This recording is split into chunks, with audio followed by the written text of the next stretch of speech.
Ces astrocrésus qui pétaradent vers l'infini. On sauve la planète. Une montgolfière de luxe à la fois.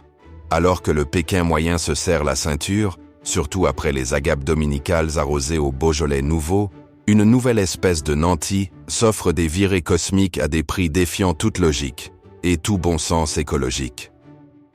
Ces Space Cowboys du dimanche, autoproclamés sauveurs de l'humanité, semblent avoir trouvé le moyen ultime de réduire leur empreinte carbone. La propulser à coups de kérosène hors de l'atmosphère terrestre pendant 11 précieuses minutes. À grand renfort de communication dégoulinante de bons sentiments. Je veux inspirer les jeunes. Nous devons explorer de nouveaux horizons pour l'humanité. Mon banquier m'a dit que c'était un excellent placement à long terme. Très long terme. Ces milliardaires aux égos surdimensionnés, un peu comme leurs fusées, mais en moins fiables, se lancent à la conquête de l'espace.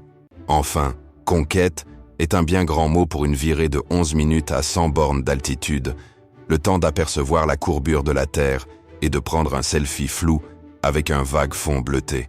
Mais attention, ne soyons pas mesquins. Ces pionniers des temps modernes ne lésinent pas sur les moyens pour accomplir leur noble mission. Chaque vol, d'une durée équivalente à une pause pipi prolongée, crache dans l'atmosphère une quantité de gaz à effet de serre comparable aux émissions annuelles d'un petit pays insulaire, qui, ironiquement, risque d'être englouti par les eaux à cause de la fonte des glaces que ces mêmes vols contribuent allègrement à accélérer. Mais ne soyons pas injustes, ces vols spatiaux ont des retombées positives pour les actionnaires des entreprises concernées et pour les fabricants de champagne spatial. Un marché en pleine expansion, paraît-il. Alors, bien sûr, on pourrait ergoter sur le bilan carbone désastreux de ces escapades de luxe. On pourrait souligner que l'argent dépensé aurait pu être investi dans des solutions concrètes pour la planète. Énergie renouvelable, reforestation, développement de transports en commun efficace, des trucs barbants quoi. Sur ce, on vous laisse méditer sur cette question existentielle. Vaut-il mieux sauver la planète ou prendre un selfie en apesanteur?